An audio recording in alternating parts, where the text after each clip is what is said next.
ಆ, ಸುದರ್ಶನ್ ಇತ್ತೀಚೆಗೆ ನಮ್ಮ ಕೋರ್ಸ್ ಸೇರಿದ್ದಾರೆ. ಅವ್ರಿಗೆ ಈ ಕ್ಲಾಸ್ ಯಾವ ಥರ ಅನುಕೂಲ ಆಗ್ತಾ ಇದೆ ಅಂತ ಅವ್ರ ಮಾತಲ್ಲೇ ಕೇಳೋಣ. Sudarshan. Class public speaking classes ಬಹಳ ಚೆನ್ನಾಗಿ ನೀವ್ ಹೇಳ್ಕೊಡ್ತೀರಿ. ಮತ್ತೆ ಪಬ್ಲಿಕ್ ಸ್ಪೀಕಿಂಗ್ ನಾವು ಹೇಗ್ ಮಾತಾಡ್ಬೇಕು, ಎಲ್ಲಿ ಏನನ್ನ ಗಮನಿಸ್ತಾ ಇರ್ಬೇಕು, ಅಂದ್ರೆ ನಾವು ಮಾಡ್ತಿರುವಂತಹ ತಪ್ಪನ್ನ ನಮಗೆ ಅರಿವು ಮಾಡಿಸಿ, ನೀವು ಇಲ್ಲಿ ತಪ್ಪು ಮಾಡ್ತಿದ್ದೀರಿ ಅಂತ ತೋರಿಸಿ ಅದನ್ನ ತಿದ್ದುತ್ತೀರಿ ಸರ್. ಅಂದ್ರೆ ನಾವಲ್ಲಿ ಹೇಗೆ ಇಂಪ್ರೂವ್ ಮಾಡ್ಕೊಳ್ಬಹುದು, ಇಂಪ್ರೂವ್ ಮಾಡ್ಕೊಳ್ಬಹುದು ಅನ್ನೋದನ್ನ ತಿಳಿಸ್ಕೊಡ್ತೀರಿ. ಮತ್ತೆ ಇನ್ನೊಂದು ವಿಷಯ ಏನಪ್ಪಾ ಅಂದ್ರೆ, ನ- ಎಲ್ಲಿ ನಾವು ಮಾತಾಡ್ತಿರೋ ಹತ್ರ ಅಂದ್ರೆ ನಾವು ಮಾತಾಡೋದನ್ನ ನೀವು ಅಲ್ಲೇ ನಿಲ್ಲಿಸ್ದಲೆ ಮಾತಾಡೋದಕ್ಕೆ ಬಿಟ್ಟು ನಂತರ ಇಲ್ಲಿ ತಪ್ಪಾಯ್ತು ಅಂತ ಬಿಟ್ಟು ಹೇಳ್ತಿರ್ತೀರಲ್ಲ, ಅವಾಗ ಏನಾಗತ್ತೆ, ನಮ್ಮ ಫ್ಲೋನು ಕೂಡ ಕಟ್ ಆಗೋದಿಲ್ಲ. ಮತ್ತೆ ನಾವು ಸರಿ ಮಾಡ್ಕೊಳ್ಳೋ ರೀತಿನೂ ಕೂಡ ಇಂಪ್ರೂವ್ ಆಗತ್ತೆ ಸರ್. ಮತ್ತೆ ಅದ ನಂತರ ನಮಗೆ ಆ ಆ, ಪ್ರತಿ ಗುರುವಾರ 3 ವಿಷಯಗಳನ್ನ ಕೊಡ್ತಾ ಇರ್ತೀರಲ್ಲ, ಆಗ್ಲೂ ಕೂಡ ಅಷ್ಟೇನೆ ಸರ್. ನಮ್ಮ ನಾಲೆಡ್ಜ್ ಇಂಪ್ರೂವ್ ಆಗುತ್ತೆ. ಮತ್ತೆ ನಮ್ಮ ನಾಲೆಡ್ಜ್ ಜೊತೆಯಲ್ಲಿ ನಾವು ಆ ವಿಷಯಗಳಿಗೆ ಹೇಗೆ ಮಾತಾಡ್ಬೋದು, ಏನ್ ಮಾತಾಡ್ಬೋದು ಅನ್ನೋದನ್ನ ಥಿಂಕ್ ಮಾಡ್ತಿರ್ತೀವಲ್ಲ, ಆಗ ಥಾಟ್ ಪ್ರೊಸೆಸ್ ಕೂಡ ಇಂಪ್ರೂವ್ ಆಗ್ತಾ ಇರತ್ತೆ. ಸೊ ಥಾಟ್ ಪ್ರೊಸೆಸ್ ಇಂಪ್ರೂವ್ ಆಗೋದ್ರ ಜೊತೆಯಲ್ಲಿ ನಮ್ಮ ವರ್ಡ್ ಕೆಪಬಿಲಿಟಿ ಆಗಿರ್ಬೋದು, ಸೆಂಟೆನ್ಸ್ ಬಿಲ್ಡಿಂಗ್ ಕೆಪಬಿಲಿಟಿ ಆಗಿರಬಹುದು, ಮತ್ತೆ ನಾವು ಅದನ್ನ ಥಿಂಕ್ ಮಾಡುವಂತ ರೀತಿ, ಒಂದೇ ವಿಷಯನ ಹಲವಾರು ರೀತಿಯಲ್ಲಿ ಥಿಂಕ್ ಮಾಡಬಹುದಾಗಿರುತ್ತೆ. ಸೊ ಆ ವಿಷಯನ ಥಿಂಕ್ ಮಾಡೋ ರೀತಿ ಕೂಡ ಬಿಲ್ಡ್ ಬೇರೆ ಬೇರೆ ರೀತಿಯಲ್ಲಿ ಬಿಲ್ಡ್ ಆಗ್ತಾ ಇರುತ್ತೆ ಸರ್. ಅಂದ್ರೆ ಡೆವಲಪ್ ಆಗ್ತಾ ಇರುತ್ತೆ. ಅದು ನಮಗ್ ಗೊತ್ತಾಗೋದಿಲ್ಲ ಇಲ್ಲಿ ಡೆವಲಪ್ ಆಗ್ತಾ ಇದೆ ಅಂತ ಹೇಳ್ಬಿಟ್ಟು. ಬಟ್ ಯಾವಾಗ ಗೊತ್ತಾಗತ್ತೆ ಅಂದ್ರೆ, ನಾವು ಅದನ್ನ ಕಂಟಿನ್ಯೂಸ್ ಆಗಿ ಮಾತಾಡೋದಾಗಿರ್ಬೋದು, ಅಥವಾ ನೀವು ಯಾವ್ದಾದ್ರು ಒಂದು ವಿಷಯನ ತಕ್ಷಣ ಕೊಟ್ಟು ಮಾತಾಡ್ಲಿಕ್ಕೆ ಕೇಳ್ತಾ ಇರ್ತೀರಲ್ಲ, ಅವಾಗ ನಮಗೆ ಗೊತ್ತಾಗುತ್ತೆ ನಮ್ಗೆ ಅದು ಎಲ್ಲೆಲ್ಲಿ ಉಪಯೋಗ ಆಗಿದೆ, ಹೇಗೆ ಎಲ್ಲ ಉಪಯೋಗ ಆಗಿದೆ ಅನ್ನೋದು ಅವಾಗ ಗೊತ್ತಾಗುತ್ತೆ ಸರ್. ಏನಂದ್ರೆ ನೀವು ತಿಳಿಸೋದನ್ನ ಪ್ರತಿಯೊಂದನ್ನು ಪ್ರಾಕ್ಟೀಸ್ ಮಾಡ್ತಾ ಹೋಗ್ತಾ ಇದ್ರೆ ಪ್ರತಿಯೊಂದು ಕೂಡ ಅನುಕೂಲ ಆಗೋದು ಖಂಡಿತ ಸರ್. ಈಗ ನಾನು ಗೋಲ್ಡ್ ಕಮ್ಯುನಿಟಿನಲ್ಲಿ ಇದ್ದಾಗ ಒಂದು ಮೀಟಿಂಗ್ 1-to-1 ಮೀಟಿಂಗ್ ಅಂತ ಕೊಡ್ತೇನೆ. ನೀವು ಒಂದ್ಸರಿ ಭೇಟಿಯಾದ್ರಿ ನನ್ನ. ಈ ನೇರ 1-to-1 ಭೇಟಿಯಾದಾಗ ಯಾವ ಥರ ನಿಮ್ಗೆ ವೈಯಕ್ತಿಕವಾಗಿ ಲಾಭ ಆಗುತ್ತೆ? ಸರ್, ಆಕ್ಚುಲಿ ಪ್ರತಿಯೊಬ್ಬರಿಗೂ ಒಂದಲ್ಲ ಒಂದು ಅಂದ್ರೆ ಈ ವೀಕ್ನೆಸ್ ರೀ ಅಂತಾನೆ ಹೇಳ್ಬಹುದು, ಅಥವಾ ಅದನ್ನ ಸ್ಟ್ರಾಂಗ್ ಮಾಡ್ಕೊಳ್ಳೋದು ಅಂತಾನೆ ಹೇಳ್ಬೋದು. ಅದ ನಮ್ಮ ಮೇಲೆ ಡಿಪೆಂಡ್ ಇರುತ್ತೆ. ಬಟ್ ಅದನ್ನ ಆ, ಹೇಗೆ ನಾವು ನಮ್ಮಲ್ಲಿರುವಂತ ವೀಕ್ನೆಸ್ ನ ಹೇಗೆ ಸ್ಟ್ರಾಂಗ್ ಮಾಡ್ಕೊಳ್ಬಹುದು ಅನ್ನೋದನ್ನ ಆ, ನೀವು ಗಮನಿಸಿ ತಿಳಿಸ್ಕೊಟ್ರಿ ಸರ್. ಅಂದ್ರೆ ನಾನು ಆಲ್ರೆಡಿ ಆನ್ಲೈನ್ ಅಲ್ಲಿ ಇದ್ದೆ. ಆನ್ಲೈನ್ ಅಲ್ಲಿ ನಾನು ಏನೆಲ್ಲ ತಪ್ಪು ಮಾಡ್ತಿದ್ದೆ ಅದನ್ನ ನೀವು ಆಫ್ಲೈನ್ ಅಲ್ಲಿ ಬಂದಾಗ, ಅಂದ್ರೆ ಡೈರೆಕ್ಟ್ ಆಗಿ ಬಂದಾಗ ಅದನ್ನ ತಿಳಿಸ್ಕೊಟ್ರಿ ಸರ್. ಹೇಗೆ ನಾನು ಓಕೆ. ಏನ್ ತಪ್ಪು ಮಾಡ್ತಿದ್ದೆ ಆಕ್ಚುಲಿ, ಅದು ನನಗೆ ಗೊತ್ತಾಗ್ತಿರ್ಲಿಲ್ಲ. ಮತ್ತೆ ಯಾರು ಕೂಡ ಬೇರೆಯವ್ರು ಗಮನಿಸ್ದಲೇ ಇರೋದನ್ನ ನೀವು ಬಹಳ ಜನ ನೋಡಿರೋದನ್ನ, ಆ, ಅಂದ್ರೆ ನೋಡಿಯೂ ಕೂಡ ಕೆಲವೊಂದ್ಸರಿ ನಮಗೆ ತಿಳಿಸಿರೋದಿಲ್ಲ, ನಾವೇನ್ ತಪ್ಪು ಮಾಡ್ತಿರ್ತೀವಿ ಅಂತ ಹೇಳ್ಬಿಟ್ಟು. ಬಟ್ ಅದನ್ನ ತಿಳಿಸ್ಕೊಟ್ರಿ. ಸೊ ಅದರಿಂದ ನನ್ಗೂ ಒಂದ್ ಸ್ವಲ್ಪ ಓಕೆ, ನಾನು ಈ ರೀತಿ ಮಾಡ್ತಾ ಇದ್ದೆ, ಸೊ ಅದರಿಂದ ಸರಿ ಹೋಗಿದೆ ಅಂತ ಅನ್ನಿಸ್ತು ಸರ್. ವೆರಿ ಗುಡ್, ವೆರಿ ಸರಿ ಗುಡ್. ಮಾಡ್ಕೊಳ್ಬೇಕು. Thank you Sudarshan.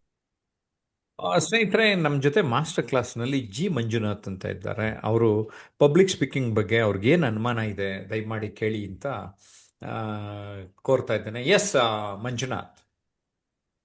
ಅದನ್ನ ಕಲಿಬೇಕಂತ ತುಂಬಾ ಆಸಕ್ತಿ ಇದೆ ಸರ್. ಸ್ಟೇಜ್ ಮೇಲೆ ಹೋದ್ರೆ ತುಂಬಾ ಸ್ಟೇಜ್ ಫಿಯರ್ ಇದೆ. ಪ್ಲಸ್ ನಾನು ಏನು ಅಂದ್ಕೊಂಡು ಹೋಗಿರ್ತೀನೋ ಅದು ಮರ್ತೋಗ್ಬಿಡುತ್ತೆ ಸರ್. Okay, okay. ಫುಲ್ ಮರವು ಜಾಸ್ತಿ. ಮತ್ತೆ ಅಲ್ಲ, ಇನ್ನೇನ್ ಒಂದು ಸ್ಟೇಜ್ ಫಿಯರ್ ಇದೆ ಅಂತ ನಿಮ್ಗೆ ಅರ್ಥ ಆಗಿದೆ. ಸ್ಟೇಜ್ ಫಿಯರ್ ಯಾವಾಗ ಹೋಗುತ್ತೆ ಅಂದರೆ, ನೀವು ಸ್ಟೇಜ್ಗೆ ಹೋಗಿ ಹೋಗಿ ಅದನ್ನು ಫ್ರೆಂಡ್ಲಿ ಮಾಡಿಕೊಂಡಾಗ ಹೊರ್ಟೋಗ್ತದೆ. ಇನ್ನು ಮರವು ಅನ್ನೋದೇನಿದೆ, ನಾನು ಜಾಸ್ತಿ ಮರಿತಾ ಇದ್ದೀನಿ ಅಂದರೆ ಮರ್ತೋಗ್ಬಿಡುತ್ತೆ ನನಗೆ.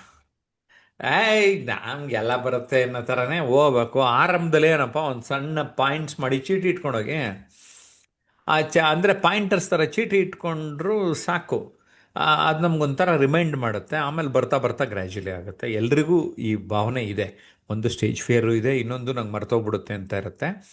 ಆದರೆ ಯಾವಾಗ ನಾನು ಅದನ್ನು ಸ್ಪಷ್ಟವಾಗಿ ಅರ್ಥ ಮಾಡ್ಕೊಳ್ತಾ ಹೋಗ್ತೀನಿ, ಇದು ಜಸ್ಟ್ ಬೈ ಪ್ರಾಕ್ಟೀಸ್ ಅಷ್ಟೇ ಹೋಗೋವಂಥದ್ದು. ಅದಕ್ಕೆ ಪ್ರಾಕ್ಟೀಸ್ ಸೆಷನ್ಸೇ ವೆರಿ ವೆರಿ ಇಂಪಾರ್ಟೆಂಟ್ ಅಂತ ಹೇಳೋಕೆ ಇಷ್ಟಪಡ್ತೇನೆ. ಓಕೆ, ಮಂಜುನಾಥ್ ಇನ್ನೇನಾದರೂ ಡೌಟ್ ಇತ್ತಾ? ಇಲ್ಲ ಸರ್. ಓಕೆ, ನೆಕ್ಸ್ಟ್ ದತ್ತ. ದತ್ತ ಅವರೇ ಹೇಳಿ. ದತ್ತ ಹಲೋ ಮಾತಾಡಿ. ಸರ್. ಹೇಳಿ ಸರ್ ಕೇಳಿಸ್ತಾ ಇದೆ ಸರ್? ದತ್ತ, ಕೇಳಿಸ್ತಾ ಇದೆ, ಮಾತಾಡಿ. ಸರ್ ನನಗೂ ತುಂಬಾ ಆಸಕ್ತಿ ಇದೆ ಸರ್ ಪಬ್ಲಿಕ್ ಒಳಗಡೆ ಮಾತಾಡ್ಬೇಕಂತ. ಹ್ಮ್ ನಮಗೂ ಸ್ವಲ್ಪ ಸ್ಟೇಜ್ ಫಿಯರ್ ಇದೆ ಸರ್. ಓಕೆ, ಸೊ ನಿಮ್ಮ ಪ್ರಶ್ನೆ ಏನು? Stage fair? ಸರ್ ಅದು ಇಕೋ ಸೌಂಡ್ ಇನ್ನೂ ಪ್ರಾಬ್ಲಮ್ ಸಾಲ್ವ್ ಆಗ್ತಿದೆ ಸರ್. ಇರ್ಲಿ, ಹಾಗಾಗಿ ಈಗ ನಾನು ನಿಮ್ದದು ಝೂಮ್ಗೂ ಜಾಸ್ತಿ ಅಭ್ಯಾಸ ಆಗಿರೋದಿಲ್ಲ. ಝೂಮ್ದು ಪ್ಲಾಟ್ಫಾರ್ಮ್ಗೂ ರೆಗ್ಯುಲರ್ ಆಗಿ ಬರ್ತಾ ಹೋಗ್ತಾ ಇದ್ರೆ ಅದು ಸೆಟ್ ಆಗುತ್ತೆ. ಟೆಕ್ನಿಕಲಿ ಏನಿದೆ ನೋಡ್ಕೋಬೇಕಷ್ಟೇ. ಅದೇ ಅರ್ಥ ಆಗ್ತದೆ ಸರ್. ಅವಾಗಿಂದ ಅದನ್ನೇ ಮಾಡ್ತಾ ಇದ್ದೀನಿ ಓಕೆ ನಾನು. Okay, fine fine, thank you thank you. Next ಈ ಲಕ್ಷ್ಮಣ್ ಚಲವಾದಿಯವರು, ಅವರ ಪ್ರಶ್ನೆ ಏನಿದೆ ಕೇಳಬೇಕು ಅಂತ ಕೋರ್ತಾ ಇದ್ದೇನೆ. ಸರ್ ನಮ್ ಪ್ರಶ್ನೆ ಅಂದ್ರ ಈಗ ಒಂದು ಸ್ಟೇಜ್ ಹೋದ್ವಿ ಅಂದ್ರ ಈ ಭಯ ಬರ್ತ ಸರ್, ನಮ್ಗ್ ಭಯ ಒಂದು. ಮತ್ತ ಅಲ್ಲಿ ಏನ್ ಮಾತಾಡ್ಬೇಕು ಅದು ಎಲ್ಲಾ ತಿಳ್ಕೊಂಡಿರ್ತೀವಿ, ಬಟ್ ಮಾತಾಡಕ್ ಆಗೋದೇ ಇಲ್ಲ ಅಲ್ಲಿ ಹೋದ್ರ. ನಾವು ಏನು ತಿಳ್ಕೊಂಡಿರ್ತೀವಿ ಅಷ್ಟು ಸಾಕು ಅಂತ ಅನ್ಕೊಂಡ್ಬಿಟ್ಟಿರ್ತೀವಿ.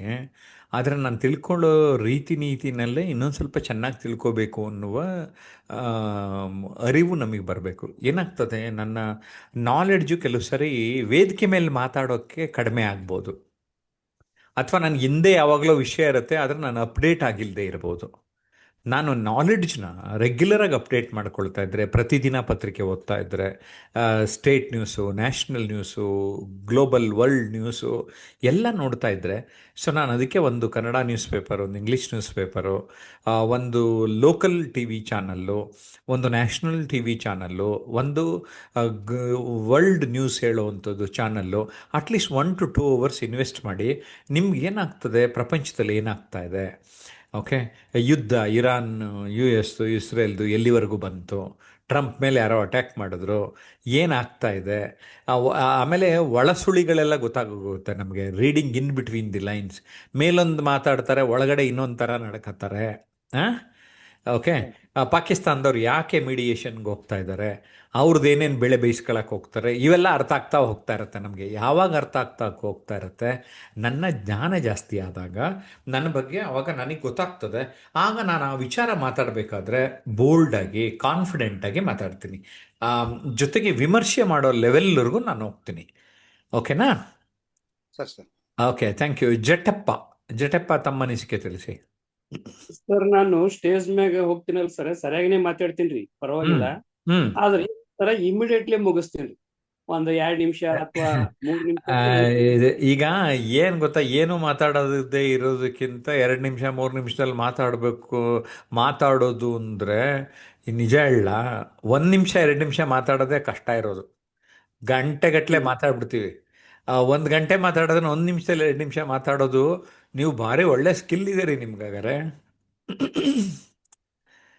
ಅಲ್ವಾ? 1 ನಿಮಿಷ 2 ನಿಮಿಷದಲ್ಲೇ ಮಾತಾಡಿ ಮುಗಿಸ್ಬಿಡ್ತೀರಿ ಅಂದರೆ ಒಳ್ಳೇದು ರೀ. ನೀವು ನೆಗೆಟಿವ್ ಆಗಿ ನೋಡ್ಬೇಡ್ರಿ, ಪಾಸಿಟಿವ್ ಆಗಿ ನೋಡ್ರಿ, ಒಳ್ಳೇದಾಗ್ತದೆ ಇಲ್ಲ ಸರ್, ನಿಮಗೆ. ಹಾಂ ಇಲ್ಲ ತುಂಬಾ ಅದು ಇನ್ನು ಏನ್ ಹೇಳ್ತಾರೆ ಕ್ಯೂರಿಯಾಸಿಟಿ ಬಾಳ ಇತ್ತು ಸರ್. ತುಂಬಾ ಹಾಂ ಮಾತಾಡ್ತೀರಿ ಸರ್, ಹಾಂ ಸರಿಯಾಗಿ ಮಾತಾಡ್ತೀರಿ ಸರ್ ಅಂತ ಹೇಳ್ತಾರ್ರಿ ಜನ ಕೂತವ್ರು. ಇನ್ನು ನೆಕ್ಸ್ಟ್ ಏನ್ ಹೇಳ್ತೀರಿ ಅನ್ನೋದು ನಮ್ಗೆ ಬಹಳ ಆಕರ್ಷಣೆ ಇತ್ತು. ಅದು ಆದ್ರೆ ಏನಂದ್ರೆ, ನೀವು ನಮ್ಮಂಥವ್ರ ಕೋರ್ಸಿಗೆ ಒಂದ್ಸರಿ ಬರಲಿ, ಇನ್ನೊಂಚೂರು ಕಲ್ತ್ಕೊಳ್ಳಿ ಅಂತ ಇರೋದಕ್ಕೋಸ್ಕರ ಇರ್ಬೋದು. ಇಲ್ದೇ ನೋಡ್ರಿ, ನೀವು ಬರ್ತಾ ಇರ್ಲಿಲ್ಲ ಜಟಪ್ಪ ಅವ್ರ, ಹಂಗೆಲ್ಲ ಆಗ್ಲಿಲ್ಲ ಅಂದಿದ್ರೆ ಅಲ್ವೇ? ಹೌದೌದು. ಇಲ್ಲ, ಭಾರಿ ಇಂಟ್ರೆಸ್ಟಿಂಗ್ ಸರ್. ಎಲ್ಲಾ ಕಡೆ ನಾ ಬಹಳ ಏನ್ ಹೋಗಿ ಸ್ಪೀಚ್ ಮಾಡ್ಬೇಕಂತೇಳಿ ಬಹಳ ಆಸಕ್ತಿ ಇದೆ. ಹಾ ಆದ್ರೆ ಏನಾಗ್ತದೆ ಸರ್, ಓದ್ತೀನಿ, ಸರಿಯಾಗಿನೇ ಮಾತಾಡ್ತೀನಿ ಎಲ್ಲಾ ಸ್ಟೆಪ್ ಬೈ ಸ್ಟೆಪ್. ಆದ್ರೆ ಏನ್ ಓಕೆ. ಮಾಡ್ತೀರಿ, ಇನ್ನ ಸರ್ ಏನ್ ಹೇಳ್ತಾರೇನೋ ಅಂತೇಳಿ ಜನ ಕೇಳ್ಕತ್ತಿರ್ತಾರೆ. ಆದ್ರೆ ಇಮಿಡಿಯೇಟ್ಲಿ ಮುಗಿಸ್ಬಿಡ್ತೀನಿ. ಇದು ಇಲ್ಲ ಯಾವ ಇಲ್ಲ, ನನಗೆ ನಿಮಗೆ ಆ ಅಳುಕ್ಕಿರೋದ್ರಿಂದ ಹಾಗಾಗತ್ತೆ. ಒಂದ್ಸರಿ ನಿಮ್ಮಲ್ಲಿ ಆತ್ಮವಿಶ್ವಾಸ ಜಾಸ್ತಿ ಆದಾಗ ಅದೆಲ್ಲ ಕಡಿಮೆ ಆಗ್ತಾ ಹೋಗುತ್ತೆ. ತುಂಬ ಸಂತೋಷ ನಿಮ್ಮ ಅನಿಸಿಕೆಗಳನ್ನು ತಿಳಿಸಿದ್ದಕ್ಕೆ. ಸ್ನೇಹಿತರೆ, ಇನ್ನು ಕೆಲವರು ವಿಡಿಯೋನಲ್ಲಿ ಬಂದಿಲ್ಲ, ಮೆಸೇಜ್ ಹಾಕಿದ್ದಾರೆ. ಅವ್ರು ಏನು ಕೇಳಿದ್ದಾರೆ ನೋಡೋಣ. ಲಿಂಗರಾಜ್ ಅವರು, ಸರ್ ನನಗೆ ವೇದಿಕೆ ಹತ್ತಿದ ಮೇಲೆ ಧ್ವನಿ ನಡುಗುತ್ತದೆ ಸರ್ ಅಂತ. ಸಿ, ಅದು ಒಂದು ಸ್ಟೇಜ್ ಫಿಯರ್ನ ಲಕ್ಷಣ. ಅಂದರೆ ಧ್ವನಿ ನಡಗುವಂಥದ್ದು ಅಂದರೆ ಅದೆಲ್ಲ ಗೊತ್ತಾಗಬೇಕಲ್ಲ, ನೀವು ನಡುಗ್ತಾ ಇದ್ದೀರಿ ಅಂತ. ಕೆಲವರು ಹಿಂಗೆ ಶೇಕ್ ಆಗ್ತಾ ಇರ್ತಾರೆ, ಕರೆಕ್ಟಾ? ಕೆಲವ್ರಿಗೆ ಬೆವರು ಇರುತ್ತೆ, ಎಲ್ಲ ಬೆವರೆಲ್ಲ ಸುರಿಸ್ಬಿಡ್ತಾರೆ. ಏನೋ ಒಂಥರ ಹಿಂಗೆ ನಿಜವಾಗ್ಲೂ ಹಿಂಗೆ ಕೈ ಹಿಂಗೆ ಶೇಕ್ ಆಗೋದೆಲ್ಲ ನಾನು ನೋಡಿದ್ದೀನಿ ನಾನು. ಕಾಲು ಶೇಕ್ ಆಗೋದು, ಕೈ ಶೇಕ್ ಆಗೋದು, ಮತ್ತು ಮುಖದಲ್ಲಿ ಒಂಥರ ಒದ್ದಾಡೋದು, ವಿಲವಿಲ ಒದ್ದಾಡೋದೆಲ್ಲ ನೋಡಿದ್ದೇನೆ. ಅದು ಬರ್ತಾ ಬರ್ತಾ ಸರಿ ಹೋಗುತ್ತೆ. ಯಾಕಿದೆ ಗೊತ್ತಾ ಸ್ಟೇಜ್ ಫಿಯರು? ಯಾರು ಸ್ಪೀಕರ್ ಆಗ್ತಾರೆ ಅವ್ರಿಗೆ ಮಾತ್ರ ಒಲಿಯೋಣ ಅನ್ನೋದಕ್ಕೋಸ್ಕರ. ಸುಮ್ಮನೆ ಕಾಟಾಚಾರಕ್ಕೆ ಬರೋರ್ನೆಲ್ಲ ನಾನು ವೇದಿಕೆ ಮೇಲೆ ಬಿಟ್ಕೋಬಾರ್ದು ಅಂತ ಈ ಸ್ಟೇಜ್ ಫಿಯರ್ ಬರೋದು. ಗೊತ್ತಾಯ್ತಾ? ಗುಟ್ಟು ಹೇಳ್ಕೊಟ್ಬಿಟ್ಟೆ ನಿಮ್ಗೀಗ. ಈಗ ಯಾರು ನಿಜವಾಗಿ ಕಲೀಲೇಬೇಕು, ಬೆಳಿಲೇಬೇಕು, ವೇದಿಕೆಗೆ ಗೌರವ ಕೊಡ್ತಾರೆ ಅವ್ರನ್ನ ಮಾತ್ರ ವೇದಿಕೆಗೆ ಬಿಟ್ಕೊಳ್ಳೋಣ ಅಂತ ಬರೋದು stage fear. So you understood well ನಾವು. Knowledge makes us feel confident ಅಂತ ಸುದರ್ಶನ್ ಮೆಸೇಜ್ ಹಾಕಿದ್ದಾರೆ. ನಮಗೆ ಜ್ಞಾನ ಜಾಸ್ತಿ ಆಗ್ತಾ ಆಗ್ತಾ ನಮ್ಗೆ ಕಾನ್ಫಿಡೆನ್ಸ್ ಜಾಸ್ತಿ ಆಗುತ್ತೆ. ಸ್ನೇಹಿತರೆ, ನಿಮ್ಮ ಕೆಲವು ಅನುಮಾನಗಳೇನಿತ್ತು ಅದಕ್ಕೆ ನಾನು ಪರಿಹಾರ ನೀಡೋದಕ್ಕೆ ಪ್ರಯತ್ನ ಪಟ್ಟಿದ್ದೇನೆ. ಒಂದು ಅರ್ಥ ಮಾಡ್ಕೊಳ್ಳೋಣ, ಇದು 100% ಕಲಿಯಬಹುದಾದ ವಿದ್ಯೆ. ಸೀರಿಯಸ್ ಆಗಿ ಯಾವ ವ್ಯಕ್ತಿ, ನನಗಂತೂ 30 ವರ್ಷದಿಂದ ಈ ಫೀಲ್ಡಲ್ಲಿದ್ದೀನಿ, ನನ್ನ ಬಳಿ ಮಾತನಾಡುವ ಯಾವುದೇ ವ್ಯಕ್ತಿ ಬಂದರೂ ಅವರನ್ನು ಒಬ್ಬ ಉತ್ತಮ ಭಾಷಣಕಾರನನ್ನಾಗಿ ಮಾಡಬಲ್ಲೆ ಅನ್ನುವ ಒಂದು ಬಲವಾದ ನಂಬಿಕೆ ನಮಗಿದೆ. ಆ ಒಂದು ದೃಷ್ಟಿಯಲ್ಲೇ ನಿಮಗೆಲ್ಲ ಒಂದು ಸಜೆಷನ್ನು ಕೊಟ್ಟಿರ್ತೇನೆ. ನಾನು ನುಡಿಗನ್ನಡಿ ಇಂಥ ಪುಸ್ತಕ ಬರದೆ ಒಂದು 20 ವರ್ಷ ಆಯಿತು. ಇದು ಇವತ್ತಿನವರೆಗೂ ಈ ಪುಸ್ತಕ ಓದ್ದವರೆಲ್ಲ ಒಂದು ಬೇಸಿಕ್ ಇನ್ಫಾರ್ಮೇಷನ್ ಸಿಕ್ಬಿಡುತ್ತೆ. ಪರಿಣಾಮಕಾರಿ ಭಾಷಣ ಕಲೆಯ ಕೈದೀವಿಗೆ ಮಾನವೀಯ ಸಂಬಂಧಗಳ ವೃದ್ಧಿಗಿದು ಸಹಕಾರಿ ಅಂತ ಇದರಲ್ಲಿ ನಾನು ಹೇಳಿದ್ದೇನೆ. ಅದಾದಮೇಲೆ ಇನ್ನೊಂದು ಸ್ವಲ್ಪ ವಿಷಯ ಹೇಳಬೇಕು ಅಂದ್ಬಿಟ್ಟು ಕೆಲವರು ನಿರೂಪಕರು ಕೂಡ ನಿರೂಪಣೆ ಬಗ್ಗೆ ಸ್ವಲ್ಪ ಹೇಳಿ ಸರ್ ಅಂದರು. ಅದಕ್ಕೆ ನಿರೂಪಿಸಿ ಮಾತುಗಳಿಗೆ ಶೃಂಗಾರ ಬಾಳು ಬಂಗಾರ ಈ ಪುಸ್ತಕ. ಇದರಲ್ಲಿ 35 ನಿರೂಪಕರು ಅವರ ಅನುಭವಗಳನ್ನು, ವೇದಿಕೆ ನಿರೂಪಕರು, ರೇಡಿಯೋ ನಿರೂಪಕರು, ದೂರದರ್ಶನದ ನಿರೂಪಕರು, ಅವರ ಅನುಭವಗಳನ್ನೆಲ್ಲ ಇಲ್ಲಿ ದಾಖಲಿಸುತ್ತೇನೆ. ಜೊತೆಗೆ ನಿಮಗೆ ಅಭ್ಯಾಸಕ್ಕಾಗಿ 36 ಪಾಯಿಂಟ್ಸ್ ಮೇಲೆ ನೀವು ಮಾತಾಡಿ ಅಂದ್ಬಿಟ್ಟು ಆ್ಯಕ್ಟಿವಿಟಿ ಬೇಸ್ಡು, ಮತ್ತು ನಿಮ್ಮ ಲೈಫು ಹಂಗೆ ಚೇಂಜ್ ಆಗಿಬಿಡಬೇಕು, ನೀವು ಉದ್ಧಾರ ಆಗೋಗ್ಬಿಡ್ಬೇಕು. ಈ ಪುಸ್ತಕ ಬರೆದಿದ್ದೇನೆ, ವ್ಯಕ್ತಿತ್ವ ಪರಿವರ್ತನೆ, ಎತ್ತರೆತ್ತರಕ್ಕೇರಲು 36 ಮೆಟ್ಟಿಲುಗಳು ಅಂತ ಬರೆದಿದ್ದೇನೆ. ಈ 3 ಪುಸ್ತಕ ಸದ್ಯಕ್ಕೆ ಓದಿದ್ರೆ ಒಂದು ಬೇಸಿಕ್ ಅವೇರ್ನೆಸ್ ಬರ್ತದೆ. ಜೊತೆಗೆ ಜಯಪ್ರಕಾಶ್ ನಾಗ್ತಿಹಳ್ಳಿ ಹಾಗೂ ಟ್ರಾನ್ಸ್ಫಾರ್ಮೇಷನ್ ಅನ್ಲಿಮಿಟೆಡ್ ಯೂಟ್ಯೂಬ್ ಚಾನಲ್ ಎರಡನ್ನೂ ಸಬ್ಸ್ಕ್ರೈಬ್ ಮಾಡಿ. ಸೋಷಿಯಲ್ ಮೀಡಿಯಾದಲ್ಲಿ ಜಯಪ್ರಕಾಶ್ ನಾಗ್ತಿಹಳ್ಳಿ ಅಂತ ನನ್ನ ಹೆಸರಿನ ಜೊತೆಗೆ ಕನೆಕ್ಟ್ ಆಗಿರಿ. ಒಂದು ಬೇಸಿಕ್ ಇನ್ಫಾರ್ಮೇಷನ್ ಸಿಕ್ತು.